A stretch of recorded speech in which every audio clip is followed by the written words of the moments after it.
Welcome to Sensible Health Solutions, the show where we simplify health and wellness. Join your hosts, Hallie Fields and Dr. Scott Luper, as they share practical tips and expert insight to help you navigate common ailments, nutrition, and overall well-being. Tune in for straightforward advice that empowers you to live a healthier life. Good morning. Good morning, Dr. Luper. How are you? Doing good. Happy holidays. Thank you. Merry Christmas. Happy New Year. By the time the show is on air, it's now 2026. Yeah. I had a great Christmas. And I ate a lot of fun stuff. I was kind of in a mood. I don't know why. It happens from time to time. And so it got me thinking about sugar. Which is on everybody's taste buds this time of year. Well, I've sworn it off. Yes. As of yesterday.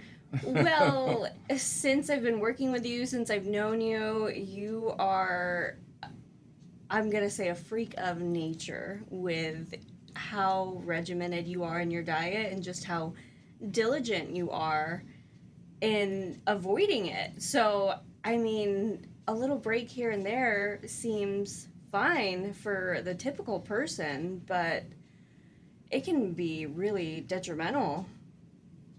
So my 10-year-old boy, I came to find out recently that he's never had coffee cake. He didn't know what it was. Okay.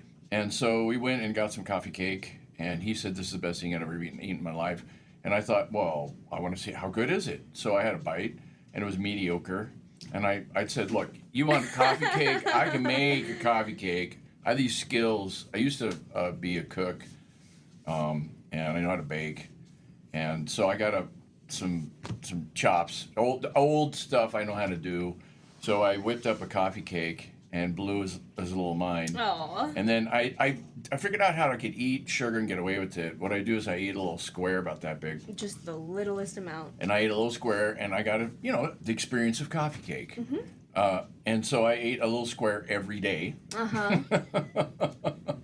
And in the end of the process of eating 3 coffee cakes, a square at a time, with company and everything. Sure, sharing. I ended up gaining about 3 pounds. Yeah. And so I keep track of my weight. I weigh myself every day and kind of see the trend. And it's a common thing to happen during the holidays, right? And I'm on top of it. I'm going to nip this in the bud. And it's got me thinking about sugar. Here's the deal with sugar. It's why is it bad for us? Because it's delicious.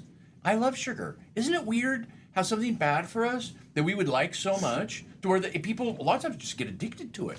Yes. I was addicted. I was looking forward to my square of coffee cake every day, thinking, "Woo, when we get to have some coffee cake." Most of us are addicted. Most of us take it in the form of coffee, take it in the form of sugary, just drinks here and there that we don't think are as detrimental because we're not eating the ice cream, because we're not having the cake or the cupcakes, but it's embedded in all of our food in so many hard to recognize ways.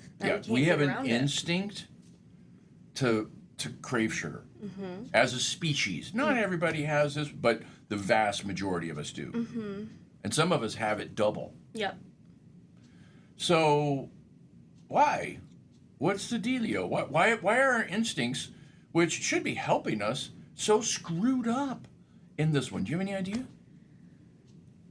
Because that's how we've been wired, because it releases dopamine in our body. And then we, instead of doing the difficult, more challenging thing to receive our dopamine, we go for the instantaneous fix. We go for the phone that gives us anything we want at the touch of a button. We go for the little latte with French vanilla, or the pint of ice cream that has 230 grams sugar in a pint. You're right. So we're rewarded for being so clever as to find this wonderful food that's got this thing that's just amazing. Now, here's the real reason. You're right. Everything you said is exactly right. But the piece that you're missing here is that in the old days, there was no ice cream. There was no coffee cake. All there was, fruits and vegetables and animals that you had to hunt down with a spear. Now, living in that world, anything you found that was sweet was fabulous. Right, and berries only came in certain seasons. Yeah, it was always the best stuff. Literally the best stuff. Not just the best because it's got sugar and we like that. No, because it's got nutrients. It's got vitamin C, it's got magnesium, it's got phosphorus, it's got all the stuff that you'd need, all the richness and abundance of wonderful nutrients that our body needs and craves. And sugar is a marker of fabulosity in nature. Farmers know this. What they do is they'll test their crops, broccoli or cauliflower, or whatever, for their sugar content. It's called a Brix score, BRIX. And when the Brix score peaks, that's when the crop's ready to pick. That's when it tastes the best, but that's also when it's its most nutritious, when the nutrients are at the highest density, and when everything comes together, when it's fabulous. Right. So our instinct is not wrong. Our instinct is exactly right. That craving for sugar that we have that's hardwired into us is there for a good reason, because that's one of the clues that we can use to find what's best in the world. Right. Now, our bodies are very good at being able to pick up clues and tell what's going on. Our bodies are not very good at being able to see what's really going on. See, there's a difference there. There's clues. In the old world, our bodies work fine for finding the good stuff. Yeah. In the new world that we live in now, our bodies suck. No, at finding the good because stuff. all of that nutrients is no longer in these sugary products. Yeah, right. Because if you had to leave the nutrients in, then it's tasting delicious for the microorganisms, and so it rots. They digest it. Yep. If they're around, unless the product is sterile, if they're around, they'll eat it. Now, if you remove those nutrients, you refine the product to where the little bugs can't eat it anymore because they need magnesium and they need iron and they need whatever they need, and none of that is in this product, then it's not easily digestible, and so it doesn't rot. And you can put it in a box, put it on a shelf, let it sit there for 6 months and sell it. So, of course, the manufacturers want to do that. I mean, they'd be fools if they did it any other way. You can't sell rotten stuff. They send it back, right? And so you just don't want things to rot. So here it is. There's logical and appropriate reasons for manufacturers of food to create kinds of food that are tasty and delicious and don't rot. And by doing that, what you need to do is you need to concentrate the sugar. Not always in every single food, but in general. Right. Concentrate the sugar, decrease the nutrients, and then you get a better product. And people love it. It flies off the shelves. That's called Oreos. Yes. It's called Chips Ahoy. That's called Tillamook ice cream. Yeah, right. There's a zillion things that are like that. Yep. That have that right, taste balance, and that they are preserved. Tillamook ice cream is actually fairly decent. It's got all kinds of good stuff in it. And it'll rot in a second. That's why it has to be frozen. Yeah. So that's how you get around the problem on that one. Tillamook ice cream it's super dense in nutrients. I mean, it's got too much fat, too much sugar in it for sure. But it's not the worst thing ever. Most of the stuff we're really talking about is stuff that's got simple carbs, lots of sugar, very little nutrients into it. Chips, cookies, yeah, right. Baked goods, cakes. pastry, stuff like that. Those are the worst ones. And those are the worst ones also because they hurt your body. Okay, so we talked about what's bad about sugar. We didn't talk about what's good about sugar. Actually, we started to talk about what's good about sugar. So here's what's good about sugar. I'm going to say it again. Sugar is a mark of fabulosity in nature.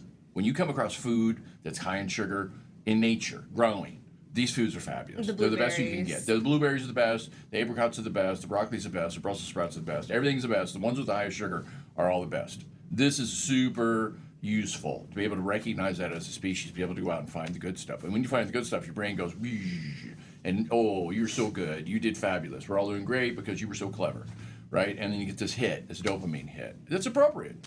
So you should get rewarded because you did a great job.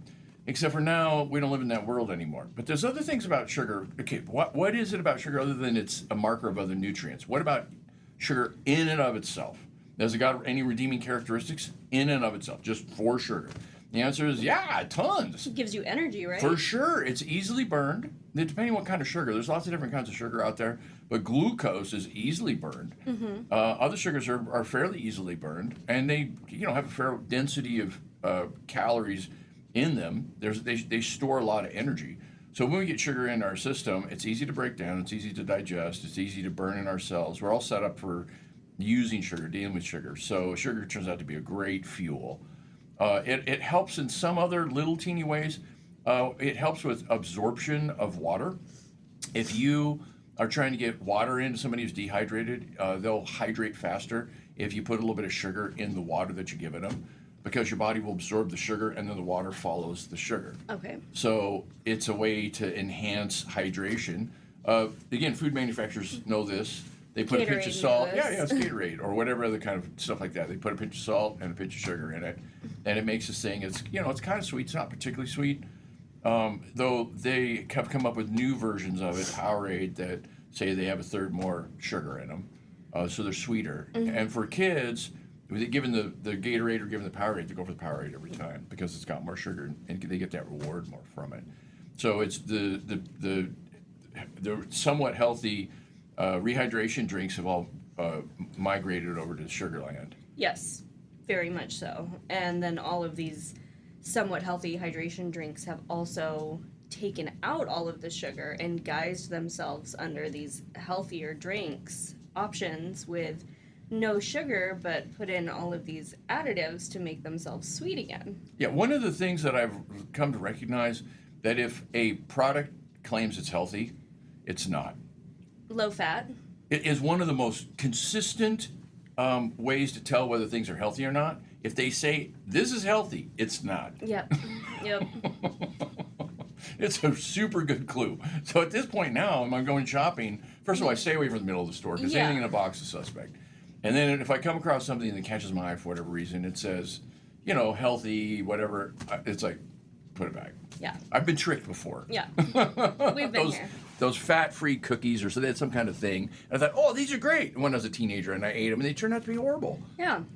They fiddle with chemistry, and they come up with something that's fake and doesn't work. And they add all of these fake sugar substitutes that actually end up being worse for you than sugar itself.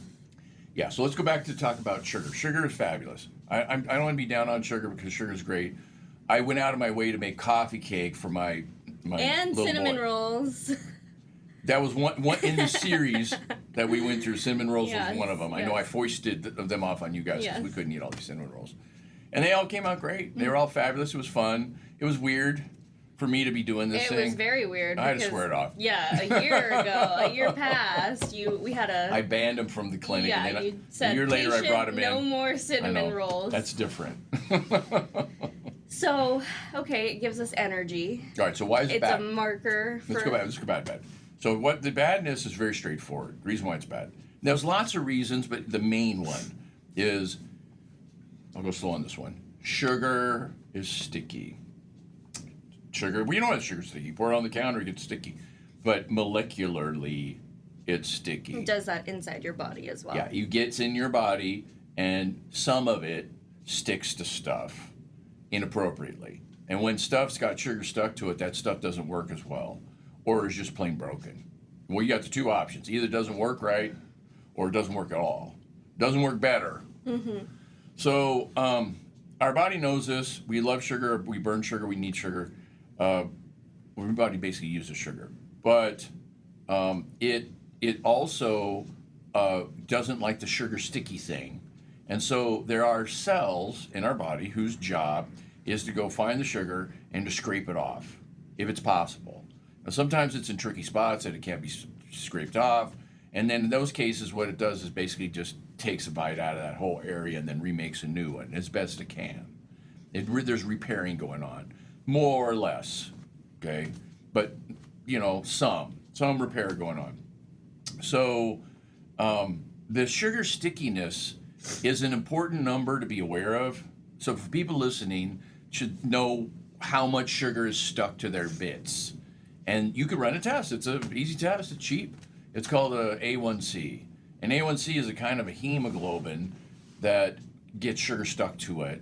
And just like everything else in our bodies, all the other proteins get sugar stuck to them. Hemoglobin's not special or different from anything else. It's just easier to get out of our body. You put a needle in, you pull some blood, it's in the blood. So it's an easy test to do. Otherwise, you're going to have to put a needle in and get some meat Right. and pull the meat out, or some kidney or something like that. Man, people do not want to get their kidneys sampled to see what their blood sugar stickiness is. Let's just use the blood. It's easier, it's safe. And you just grow new blood, So it's a reasonable way to And they get don't this, take that much. get this number. They don't take that much, right? So it's the amount of pain and suffering is minor. Right. And the information you get is major. And so what the A1C is reported as is a number. Typically it's between 5 something and who knows what, 6, 7, 8, 9, depending how bad it is, something. So 5.2, 6.7, 8.9, whatever, stuff like that. So those kinds of numbers. And so what it's measuring is the amount of sugar that's stuck to a unit of hemoglobin, and given as a percentage. And so over the years, people have done research, and they've associated diseases with certain A1C numbers. And diabetes is anything over 5.6. 5.6, 5.7 is where they cut it off from normal. The top of normal, you still get some increase in diseases. For example, dementia. Your chances of getting dementia is increased if your A1C is 5.5, 5.6, 5.7. Now, your chances of getting diabetes, you don't have diabetes at that point. You're not even outside of normal at that point. But you go 30, 40 years, 50 years of this amount of sugar sticking to your brain, eventually your brain gets addled and you get dementia, right? So not everybody. Some people have the ability to clean more than other people's do, and so they can take more sugar and clean it. We'll talk about that here in a moment. But on average, you're looking at, 1,000 people or 10,000 people, there's going to be a certain percentage of them are going to get dementia after 5.4 and above. Now, below that, there's no increase in dementia at all. No increase in any disease whatsoever. Our body is able to keep up on cleaning the sugar out of our system and getting everything to run well in terms of the sugar below 5.4. So 5.4 is the number you should be shooting for. Check your A1C, see what it is. If you're above 5.4, then you need to do something to get your sugars down. If it's below 5.4, you're good. Whatever you're doing is good. Just keep doing it. Now, if you're if you're above 6.4, 6.2, somewhere around there, you're into diabetes land. In between there, it's pre-diabetes land. And as the A1C goes up higher, what means is more sugar is being attached to more things, and so the destruction process is just going on at a faster clip. And because you're consuming more sugar consistently. Not necessarily. Okay. Depends on what the reason why the sugar's high. Occasionally, people's sugar regulation system is broken. That's called diabetes type 1. They don't produce. They just don't make any insulin, Yep. And so they can't regulate sugar very well at all, and so sugars go skyrocketing high. I had a guy come in with an A1C of 16.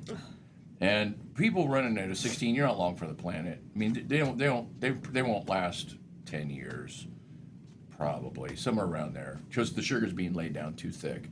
They go blind, they get kidney failure, they get nerve damage, they get a bunch of kind of stuff. Amputate.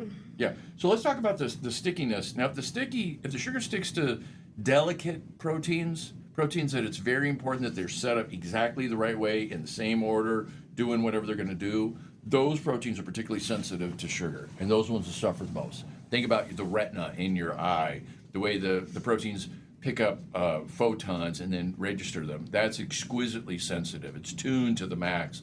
And if you change that at all, it doesn't work. Kidneys are another place where the protein structure is very important, and they do a lot of heavy work in a lot of cleaning, and so they're sensitive to high sugars. Nerve tissue, brain tissue is sensitive to high sugars. Now, regular connective tissue, like my elbow, the way it pulls, you put sugar in there, it works fine. It doesn't really change it much at all. So there's some stuff in our body that's really not affected by sugar much, a little bit, not much, and other parts of our body that are absolutely wrecked by sugar. And you can tell what those parts are easy by just looking at somebody who's had high blood sugars for a long time and seeing how they break. And so that's what shows up. So our body has the ability to clean some sugar off as long as the sugar's not been being piled on too much. Again, those numbers I mentioned is 5.4 and below, our body can keep up. 5.5 and above, our body tends to not be able to keep up. You start losing ground. Now, at 5.5, you're not losing much ground, just a teeny little bit. But at 6.5, you're losing a lot of ground. At 7.5, holy moly, you're going down. Eventually, it's going to crush you because you can't get fixed enough. So we've done shows on diabetes before and how to manage your blood sugars a bit more. I want to, instead of going into the diabetes part of this thing, I'm willing to. You can push me into that conversation. I'd rather talk about common sense kind of thing, which is watch your A1C. If it's too high, then you got to decrease the amount of sugar in your diet. And what you need to do is increase the cleaning in your diet. That's often overlooked. People never talk about that. It turns out to be a thing. And so what I think in cleaning is I think rest. I think sleep, because that is the space where our body repairs itself. Yeah, you think right. That's exactly where it happens. All this cleaning, well, not all of it, most of this cleaning is happening at night. In fact, the first part of the night, when you're the first part of the sleep, about the first third to half of the sleep, that's where the heavy-duty cleaning's going on. And I also think keeping a low-stress lifestyle, regulating your nervous system so that you don't have spikes in cortisol, catecholamine, the stress hormones that call for the sugar so that the body is able to respond. You're right. Except for, how do you do that? I don't know how to do that. I live on the planet Earth. Yeah. I don't live in utopia. True. I live where there's all this stuff going on all the time. And my body has to mount a response to the stress and trials and tribulations that go on. So I think trying to create a low-stress life, though it's a laudable goal, we should strive for that, for sure. Unless you've achieved it. And then you need to increase your stress in your life. So you're moving either out of stress or into stress on purpose because we need stress. What are other ways that the body cleans itself? Well, we could just take the whole cleaning dial and turn it up by increasing our temperature. Everything runs better. Just the whole system runs better. So sauna? Yeah, kinda. Sauna works really well as long as you finish the sauna with cold. So you look at the traditional sauna, they didn't just go bake, they baked. And then they snow rolled. And then they rolled in the snow, which is not as bad as you think. No, it's great. Because snow is a super good insulator, so it doesn't actually make you cold like you think it would. Now, what really makes you cold is to plunge into an ice cold pool. But who's got that, right? If you do, you consider yourself lucky. But most people don't have that. So what you have to do is you have to do a sauna and then go and do a shower. Yep. And do a cold water shower. Yep. Is what you do. And that'll do it. So you want to finish on cold, so our bodies are demanded to be warm. So you make us cold and our body fights back to go warm. And we get warm. Now what we do is we just soak up warm from the environment. Then our body goes, hey, we don't need to make any warm. And it kicks back. And you turn into a lizard. And you just start seeking heat sources. Right. And people like that live around here. They're always got some kind of heater going under their desk. Electric blanket. Yep. Hot water bottle, whatever. They're trying to suck in the heat from the environment. And they feel better when they do, but it weakens them. And so I have this ongoing discussion with every member of my family about that's going to make you weak. Yep. The hot seat thing in the car, you hit the little button and it makes your seat hot. Mm-hmm. And everybody loves that in my family except for me, and I'm firmly against that. I never use it. Though it's been 40 below the last few days, and I was sorely tempted to use that button. Oh my gosh, it'll change your life. It really will. There's reasons why these things are invented. It's funny. I couldn't actually. If there was a button that said hit this and you get a hot seat, I'd have pressed it. But I didn't know where the button was, so I just did it the old-fashioned way. And by the time I got home, the seat had melted. The car seat around here turns into like plywood. Yep. Normally you get a car seat and there's this cush. Yeah. Not around here, it isn't. No, they're in these cold stints. Boom. Wow. Yep. So we can heat our system. Yeah, if we heat up. Now, exercise is the best way to do it. Let's keep it simple. We can go, layers and layers and layers on this thing. Too many.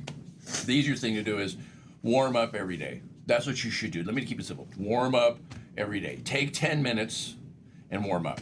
Do some kind of warm up, some kind of stretching, some kind of, jumping jacks or whatever, something like that. You do a thing, something. And you do this little 10-minute warm up when you wake up in the morning, and now you have a better body. Yeah. And everything runs better. We need to do another show. We've done a show on exercise more times than I can think of.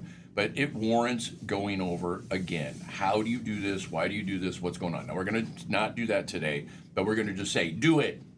Do it. This needs to be done. Yes. You've got to warm up. You warm up, everything runs better. Well, yeah, you think about it in these cold temperatures that we're facing recently, and nothing will move at 40 below. You have to go out and you warm it up. And I'm specifically thinking of your vehicle. Like, if you drive off on a 40 below vehicle with a cold start, that is hard. Yeah, really hard on your car. Yeah. It is. It's going to wear it out fast. Yep. Yeah, so the human body depends on temperature to do its thing. We have enzymes that have to take place. Things have to connect with other things and then make other stuff. And things are manufactured all the time. And things are broken down and they're recycled all the time. There's all kinds of stuff, remodeling going on in our bodies. The bodies that we live in right now, you and I, this is the newest version of ourselves. This is not the version we had a year ago. It's not the version we had a month ago. Every 7 years, yourself. Everything's remodeling. Yep. Now, it's not every 7 years because some stuff lasts longer than other stuff. But there's this remodeling process going on all the time. Has to. Otherwise, we don't live. We're this, the system going on. So it depends on temperature. If the temperature's low, the remodeling is not good. And then you basically just grind into, and if the temperature's good, then you got a better chance of staying on top of stuff. Your chance of being able to fix something like sugar is increased. And the warmer you are, the higher your metabolism is. So you're burning more of that right, sugar. and then you're going to burn. The downside of that is you're going to burn more calories, and so it takes more food to keep you going. In the olden days, we did this all the time because we were out working hard. We were out in the cold. We were getting lots of exposure to stress, and our body had a mount of response to it. So, our hard-working ancestors, long-suffering, hard-working ancestors, tended to be warmer than we are. As a nation, we're colder. We tend to run about a degree, 3/4 of a degree colder than we used to run. 98.6 used to be normal. It's in the book. You read the book, what's the normal temperature? 98.6. How many times you see 98.6 coming in the door? 1 in 20? 1 in 30? Not even that. 1 in 50? It's usually 97.5. Yeah, over and over and over again. 97.5, 97.5. That's what we see. We see 97.5, 97.8. 98.1, maybe that. Whoa, we got a 98. This is a warm person. 98.3, maybe. Yeah, okay. Let me just.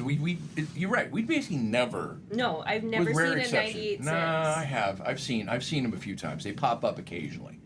They do. There are still those few people that have a 98.6. Everybody else is running low, including me, including you. Yeah. We're the same. Now I don't run as low as most everybody else because I exercise every day and I'm doing a bunch of other stuff. But still, I live in here in our country, and I eat cheesecake. I eat coffee cake occasionally, at least lately. Yeah, 'tis the season. So, we are different than we used to be. So, and why? I mean, what's the dealio? What's happened here? And we don't know exactly why. There's no real one reason why. Well, we don't live those active lifestyles anymore. There it is. We don't hunt, we don't forage, we don't gather, we don't... That's it. That's where you get down to it. That's it. Really That's what it is. Yeah. Work for our livelihood. We do in other ways, but not how we used to. Yeah, so let me just conclude and say sugar's great. Sugar's fabulous. Sugar's a wonderful thing in moderation. And so what we want to do is we want to keep our blood sugars on the low side. Do an A1C, check it. If you're 5.4 or below, you're good. If you're 5.5 or higher, you got to change how you're living. You got to make some kind of change. We can talk about how to do that later, but make some kind of change to get it to where you don't get sick from the stickiness that sugar does piling up in your body and slowly but surely wrecking things. And the one that's most sensitive to all, the first one to show up, is dementia. And yeah, that's a drag. Dementia, we don't like dementia. We want to avoid dementia if we possibly can. So yeah, keep on top of your blood sugars. That's my advice. Wonderful, Dr. Luper. Thank you. My pleasure. We'll talk again soon. Thanks for tuning in to another episode of Sensible Health Solutions. We hope you found today's discussion enlightening and packed with practical tips to enhance your wellness journey. Remember, small changes can lead to big results. If you enjoyed the episode, don't forget to subscribe and leave us a review on your favorite podcast platform. Your feedback helps us bring you the best content possible. Stay connected with us on social media for more health insights and updates. You can find us at Sensible Health Solutions across all social platforms. Until next time, stay sensible and stay healthy. This content is for informational purposes only and is not a substitute for professional medical advice, diagnosis, or treatment. Seek medical advice from a healthcare professional for any medical conditions.